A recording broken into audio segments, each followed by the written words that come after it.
네, 강프로입니다. 삼성전자 보겠습니다. 자, 삼성전자 오늘 약간 등락이 있었어요. 고가는 1.5%, 그리고 종가는 한 1% 정도 떨어져 있는 그런 상황인데, 장기 이평선을 돌파를 했고 고가를 돌파하는 상황에서는 약간의 매물 소화 과정이 필요합니다. 이 정도 움직임 나오고 있다고 보시면 되고, 계속 강조드리지만 더 이상 떨어질 수 있는 폭은 없어요. 그리고 제가 계속해서 말씀드렸죠. 반도체 쪽으로 계속 확산해 가야 된다.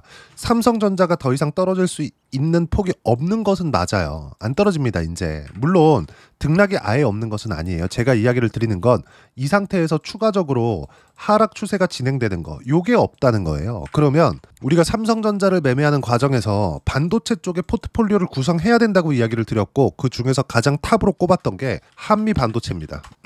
자, 생각해 보세요. 우리가 주식시장에서 포트폴리오를 구성하는 데 있어서 상호 보완적이어야 돼요. 근데 주식시장은요, 상호 보완적이라는 걸 잘못 해석하잖아요. 그러면 문제가 심각해집니다. 왜 그럴까요? 자, 생각해 보세요.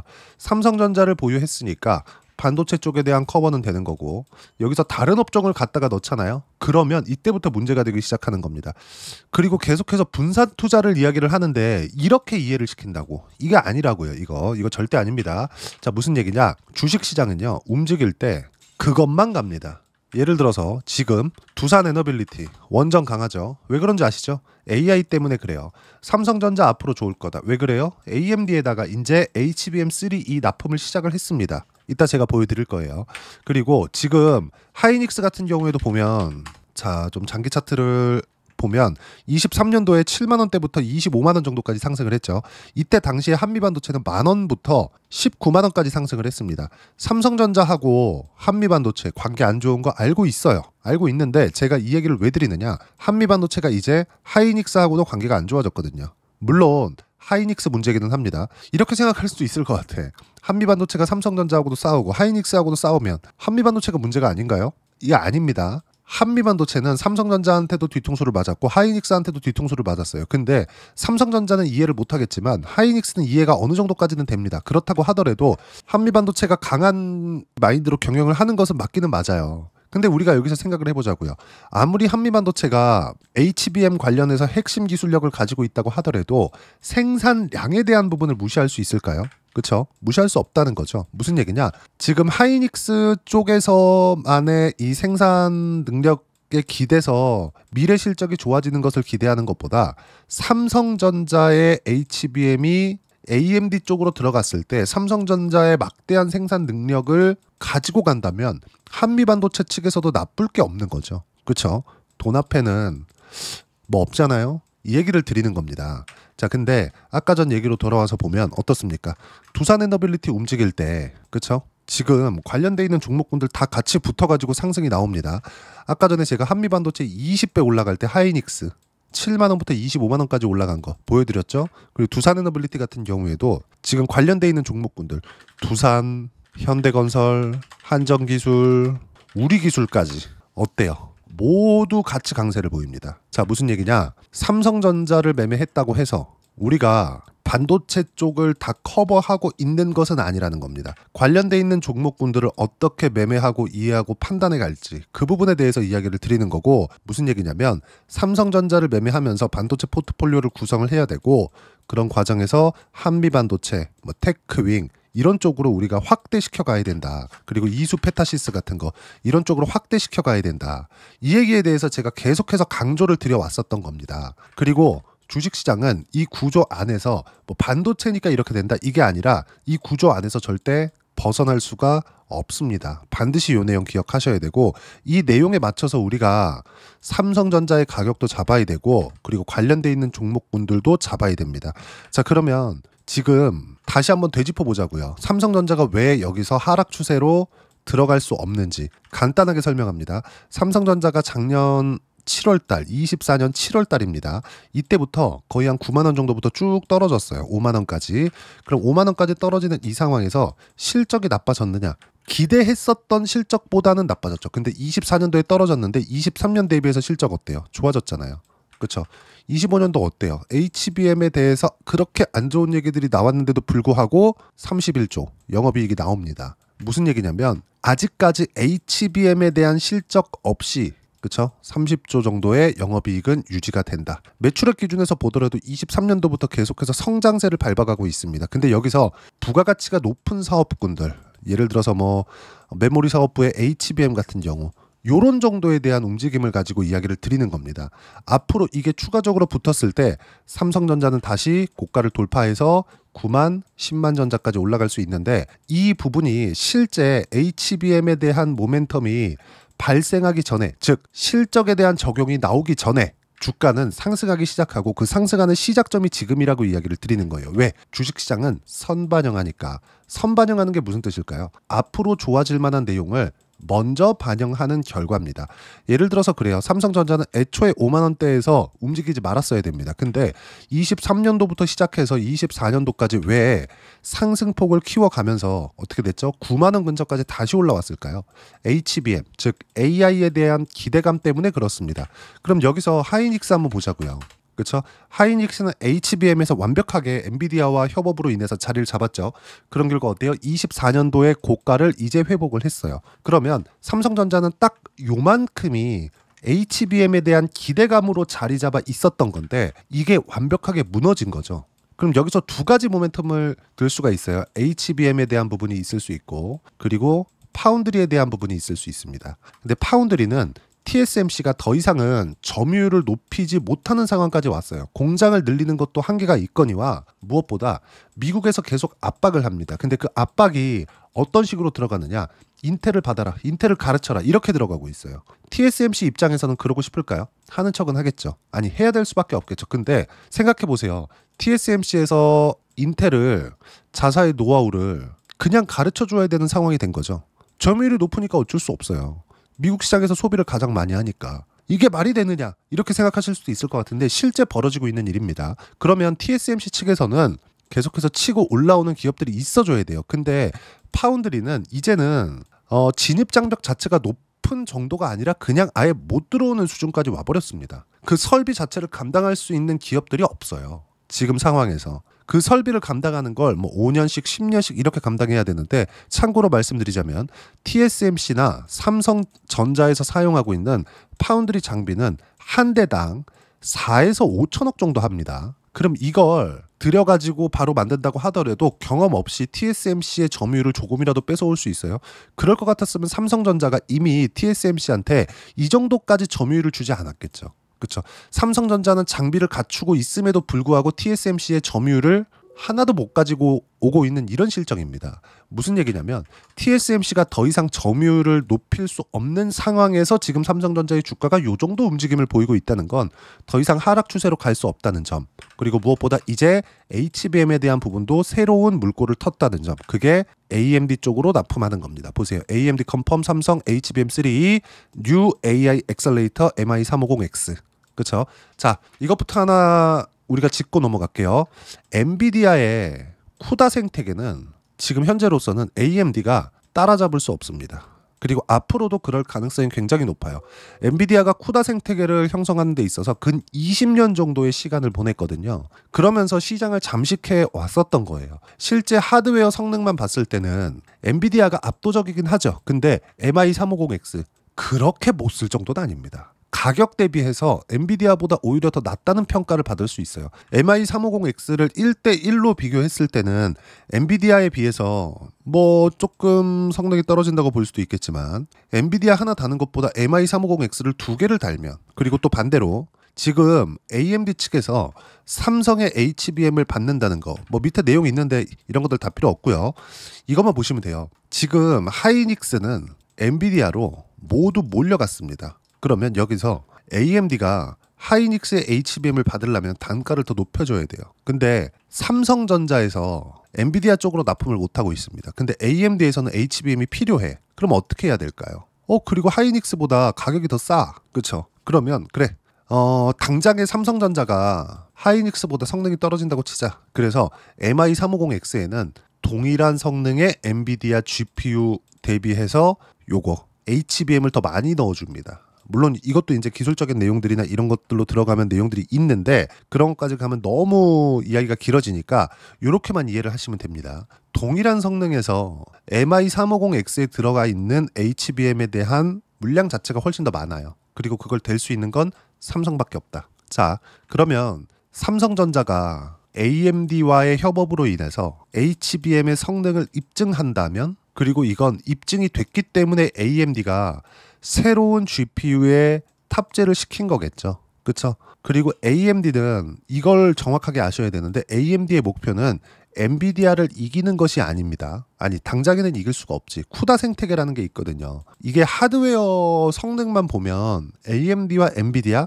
이렇게까지 점유율이 막 90%씩 엔비디아가 먹어갈 정도로, 이렇게까지 점유율이 차이 날 정도로 그 성능 차이가 나는 것은 아닙니다. 이게 단지 쿠다 생태계 때문에 그렇거든요. 근데 AMD GPU의 하드웨어 성능만 봤을 때, 쿠다라는 그 소프트웨어를 사용하지 않고, 그쵸? 하드웨어 성능만 봤을 때는 결코 점유율을 뭐 5%, 10% 이렇게 차지할 만큼의 제품은 아니다. 그쵸? 여기서 계속해서 MI350이나 MI350X, 뭐 MI300X 이런 쪽으로 검증이 되기 시작하는 이 첫 번째 단계를 밟았다는 것만으로도 굉장히 긍정적인 내용으로 보셔야 됩니다. 그럼 이 구간에서 이게 검증이 언제 될지는 모르잖아요. 그리고 삼성전자를 지금 보유하고 있는 상황에서 더 이상 떨어지지 않으면 지금 더 사? 이렇게 생각할 수 있단 말이죠. 자, 나빠질 수 있는 내용들, 앞으로 성장을 못할 수 있다는 그런 조금 문제점들, 이런 것들이 불거졌을 때 주가가 확 빠졌죠. 그러면 주가가 더 빠졌어야 되잖아요. 근데 빠졌나요? 안 빠졌죠. 무슨 얘기냐면 하락할 때도 앞으로 성장 못하겠네? 쭉 빼버린 거예요. 그리고 나서 빠졌더니 이제는 어떤 부분이 걸려요? 어떤 걸로 성장할 건데 이걸로 걸리는 겁니다. 그리고 첫 번째 성장할 수 있는 내용, 파운드리와 HBM에 대해서 설명을 드린 겁니다. 그러면 삼성전자는 더 이상 떨어지지 않는다는 거고 올라가는 구간에서 타점을 잡아야 된다는 건데, 이런 구간에서 반도체 포트폴리오를 구성하라는 거고, 반도체 포트폴리오를 구성하는 구간에서 뭐 한미반도체, 지금 제가 보유하고 있는 종목들, 이수 페타시스, 이렇게 보는 거라고 이야기를 드리는 거예요. 이수 페타시스 이미 제가 삼성전자 바닥입니다. 반도체 포트폴리오 구성하세요. AI 관련된 포트폴리오 구성하세요 했을 때 삼성전자를 가지고 있는데 굳이 우리가 하이닉스 사야 돼요? 그러지 말라는 거죠. 삼성전자를 보유하고 있으면 반도체에 대한 대형주들은 우리가 구성이 끝난 겁니다. 그럼 여기서 HBM 장비, 그리고 AI 관련된 가속기 관련된 부분들, 뭐 PCB 관련된 부분이나 유리기판 관련된 부분이나 이런 쪽으로 확대시켜 갈 수 있는 포트폴리오를 구성하라는 겁니다. 그 부분에 대해서 이야기를 드리고 있는 거예요. 삼성전자가 나쁘니까 더 이상 사지 마세요가 아니라 더 이상 나빠질 내용이 없으니까 보유하고 있으면 되고, 그리고 삼성전자 플러스 한미반도체와의 협업과의 기대감, 그리고 한미반도체는 하이닉스가 버릴 수 없습니다. 뭐 그게 언제까지 지속될지는 모르겠지만 앞으로 5년간은 절대 버릴 수가 없다. 그렇기 때문에 앞으로 성장에 대한 부분도 당연히 포함이 되어 있는 거고, 그리고 이제 바닥을 찍고 올라오고 있는 상황. 이 상황에서 삼성전자가 뭐 폭락을 하지 않는 다음에는 하이닉스도 더 이상 떨어지지 않습니다. 근데 반대로 상승을 했을 때는 변동성 측면에서 삼성전자보다 한미반도체의 변동성이 크죠. 그러면 삼성전자를 보유하고 있으면서 고변동성 종목까지도 보유하게 되는 겁니다. 그 부분에 대해서 이야기를 드렸었던 거고, 한미반도체보다 변동성이 큰 게 이수 페타시스라고 볼 수 있겠죠. 근데 먼저 고가를 돌파하는 종목군들, 그렇죠? 그런 쪽 위주로 우리가 매수를 해 가야 되는 거고, 그걸 타점이라고 합니다. 그리고 그 타점에 대한 부분을 제가 여기 소통방에서 무료로 공유를 해드리고 있는 거예요. 삼성전자 나쁘지 않아요. 지금 좋습니다. 하지만 지금 시장이 좋잖아요. 시장이 좋은 상황에서 소외감을 느끼지 않으려면 변동성이 커져야겠죠. 삼성전자를 보유하고 있는 상황에서 반도체 포트폴리오를 구성하는 걸 이야기를 드려온 이유가 됩니다. 그리고 그 부분은 소통방에서 무료로 공유를 해드리고 있습니다. 자, 내용 한번 보시면 보합권 마감 3000포인트 코앞에 두고 물량 소화하고 있다. 다음 주면 돌파한다. 다음 주면 3000포인트 넘어갈 겁니다. 그리고 주도 섹터의 움직임은 여전히 좋다. 단 주도 섹터의 범위가 넓어지고 있다. 말씀드린 내용 그대로라는 거예요. 삼성전자, 그리고 한미반도체, 이수 페타시스까지. 그리고 이래서 주도주만 매매를 해야 된다. 보세요. 하이닉스가 쉬면서 그럼 삼성전자도 쉬었다는 거고, 한미반도체가 움직인다던가 고가 매물을 받는 과정에서 상승 추세 전환기에 나오는 주도주의 확산의 형태다. 그리고 바닥에서 튀는 종목군들은 절대로 매매하면 안 된다. 무조건 주도주, 죽더라도 물리더라도 주도주에 물려야 된다. 그리고 주도 섹터는 제가 매일매일 강조를 드리고 있어요. 그리고 주도 섹터만 매매한 결과, 자 보시면 어때요? 6월 19일 날, 그쵸? 12시입니다. 두산 에너빌리티 2% 하락 중 4에서 5%까지 하락 구간 발생할 수 있다. 타점 공유할 때까지 절대 매도 금지. 이미 100% 이상의 수익 구간을 만들어내고 있습니다. 이따 제가 계좌 확인시켜 드릴 거예요. 추세가 잡혀 있는 종목에서 그렇죠. 이미 추세가 잡혀 있는데 아무리 100% 이상의 수익 구간을 만들어냈다고 하더라도 그냥 좋다고 매도하지 말라는 겁니다. 그리고 이런 내용들을 제가 계속 강조를 드리고 보시면 한미반도체 같은 경우에도 자 내용 볼게요. 87,000원일 때 제가 어때요? 지금 1.7% 상승하고 있을 때입니다. 6월 12일이에요. 89,000원까지 높여잡아라. 아래 호가부터 체결되니까. 추세가 이미 잡혔다는 거죠. 한미반도체가 지금 상승할 수 있는 건 삼성전자가 더 안 빠지기 때문입니다. 관계 관련된 거 있을 수 있어요. 근데 그게 언제적 얘긴데 지금은 HBM의 사활을 걸어야 됩니다. 삼성전자는 아마 곧 한미반도체와의 협업 이슈가 터지지 않을까 싶고요. 그건 삼성전자한테도 호재가 되고요. 한미반도체한테도 호재가 될 겁니다. 하지만 이 두 개를 앞으로 이 내용이 나올 거니까 매수하세요. 이게 아니라 가격이 먼저 반영하니까 이미 더 이상 떨어질 수 없는 삼성전자는 보유해 가면서 그리고 한미반도체까지 보유를 했을 때 수익을 극대화시킬 수 있다는 거죠. 이렇게 매매 구간을 만들어 가야지 어떻게 여기가 바닥입니다. 그쵸? 여기가 바닥입니다. 이런 것들 따지지 말라는 겁니다. 그리고 이 모든 내용들 어떻게 타점 잡고 포트폴리오를 구성해 가야 되는지 지금 말씀드린 요 내용을 모두 소통방에서 무료로 공유를 해드리고 있으니까 구독과 좋아요 눌러주시면 무료 입장 가능하고요. 댓글 하나씩 달아주시고 입장 링크는 여기 010-8713-1916으로 구독이라고 문자 보내주시면 소통방 입장 링크 순차적으로 공유를 해드리도록 하겠습니다. 자 그러면 소통방에서 진행하는 내용을 똑같이 따라서 매매를 했을 때 어느 정도까지 수익 구간 만들어낼 수 있는지 그 부분은요. 실제 제가 매매한 내용을 보고 이야기를 드리도록 할게요. ABL 바이오입니다. 어때요? 신고가 이후에 매수 구간 잡았죠? 수익 구간 어때요? 76%. 이렇게 수익 구간 터진다. 그리고 두산 에너빌리티 같은 경우에 자 내용 보세요. 신고가 구간에 매매를 했죠. 이건 24년도입니다.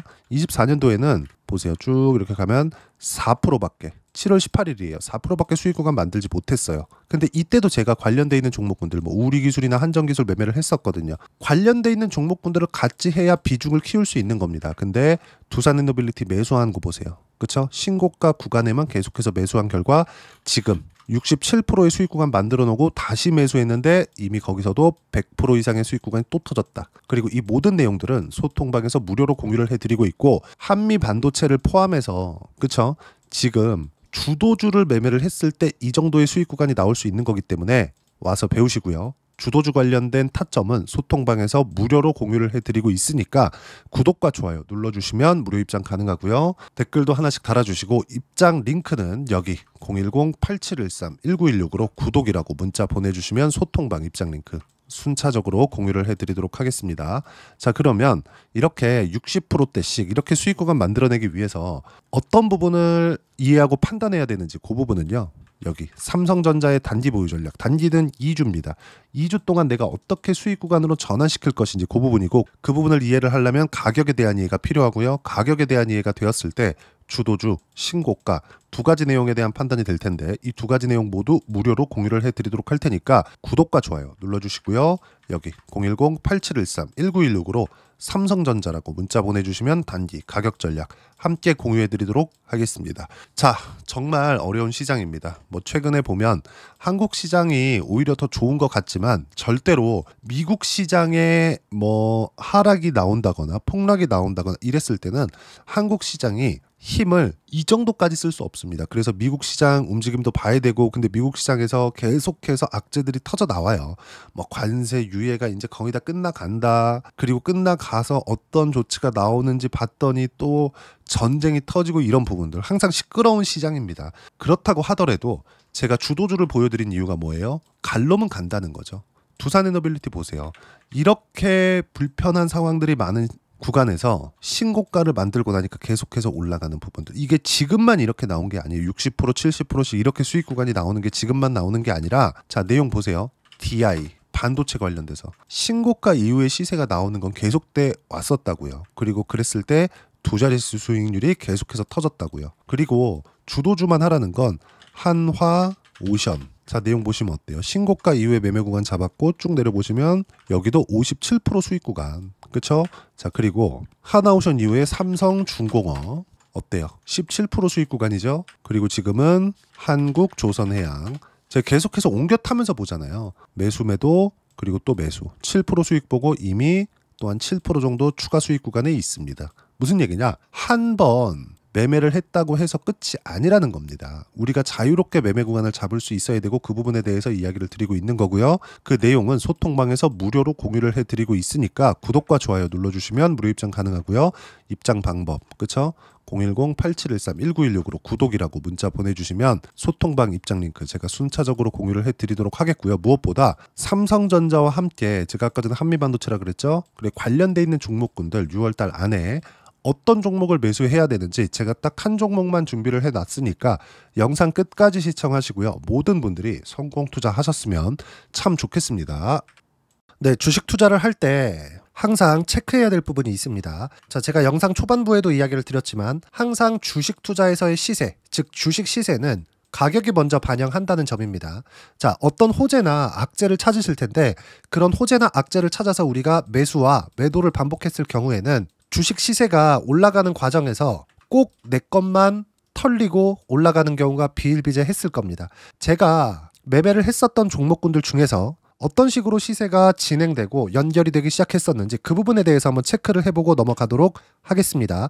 자, 제가 먼저 조회를 눌러서 이야기를 드릴 텐데 이렇게 조회를 눌러서 먼저 보여드리는 건 조작이 불가능하다는 걸 먼저 보여드리는 거고요. 자, 내용 한번 보겠습니다. 자, 재룡산업 시세 구간, 올라가는 구간 확인하고 나서 매매를 한 경우에 34%대 수익 구간. 자, 다음 종목 한번 보겠습니다. 한화오션 신고가 이후에 다시 상승하는 구간 그리고 수익 구간은 57%까지 늘어나는 부분이 있습니다. 공통점이 있다는 겁니다. 먼저 돌려보면서 이야기를 드리도록 할게요. ABL 바이오. 자, 이것조차도 마찬가지죠. 시세 이후에 다시 큰 폭의 급등 구간 그리고 76%까지 시세 구간이 발생했다는 점. 어떤 종목이든 가격대가 올라가는 부분이 먼저 나왔다는 게 핵심 포인트예요. 자, 다음 종목 보겠습니다.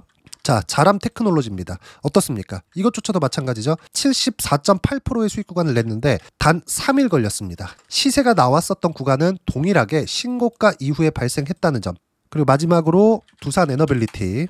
두산 에너빌리티도 계속해서 상승 구간을 만들어가고 있지만 당연히 신고가 이후에 시세가 나오고 있다는 점.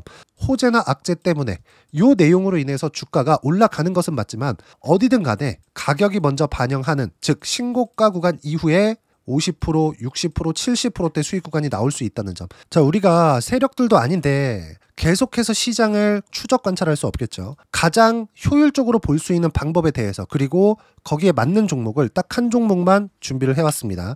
자, 첫 번째 주도주 공유에 대한 부분인데 수익률 기대치는 15에서 30% 안쪽으로 잡는다. 물론 추가적으로 상승할 수도 있겠지만 허황되게 200% 올라간다, 300% 올라간다 이렇게 보기 위해서는 우리가 충분한 시간 투자가 필요합니다. 하지만 우리가 정작 조정이 오기 전에 안정적으로 보유할 수 있는 그 시간은 길어봤자 2주 안에 끝내야 되는데 그 안에 나올 수 있는 조정 구간까지 포함해서 나올 수 있는 수익률 기대치는 15에서 30%가 적당하고 시장에 도움이 있었을 때 추가적으로 상승을 하는 겁니다. 자, 그러면 이 세 가지 조건을 만족해야 됩니다. 자, 첫 번째, 직전 3개월 가장 강했었던 업종. 아까 전에 말씀드렸죠? 신고가 구간에 있었던 종목군들이라는 점. 자, 그리고 3개년 연속 순이익, 즉 단기 순이익 전망치가 증가하는 거지 실제 실적이 좋아지면 주가는 이미 높은 위치에 있는 겁니다.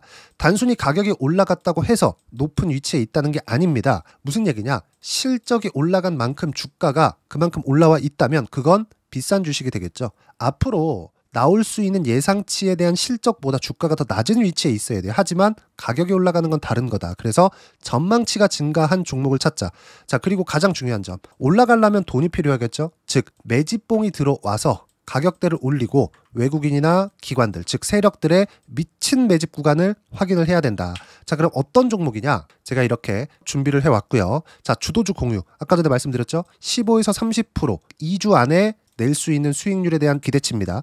자, 그리고 이렇게 준비해온 종목에 대한 부분은 자, 폭등 전에 꾸준하게 매집 구간이 발생했다는 점, 그리고 상승하는 구간에서도 계속해서 거래 대금이 늘어나고 있었다는 점, 그리고 직전 3개월 내 신고가 돌파 종목. 그쵸? 분명히 시장이 어떤 상황이든 간에 주가가 올라가는 상황이 나와야 되고 올라가는 과정 안에서 반드시 거래 대금은 늘어날 수밖에 없습니다. 자, 그리고 지금 현재 시세가 나오기 전 마지막 매수 기회 구간에 있습니다. 여기서 가장 중요한 건 올라가는 구간에서 거래가 늘어난 거 보이죠? 그리고 옆에 제가 세력들의 매수세를 체크한 내용을 보시면 올라가는 구간별로 거래 대금이 늘지만 올라갈 때 외국인과 기관의 매수세가 지속적으로 들어왔다는 점.